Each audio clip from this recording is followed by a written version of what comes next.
निवासाय श्रीनिवासाय मङ्गलम् लक्ष्मी सविभ्रमालोक सुभ्रूविभ्रमचक्षुषे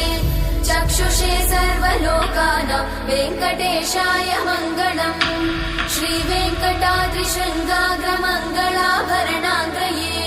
मङ्गलानां निवासाय श्रीनिवासाय मङ्गलम्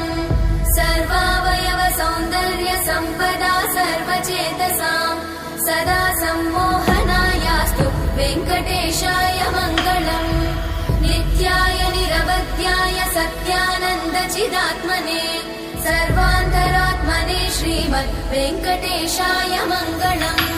स्वतः सर्वविदे सर्वशक्तये सर्वशेषिने सुलभाय सुशीलाय वेङ्कटेशाय मङ्गलम् परस्मै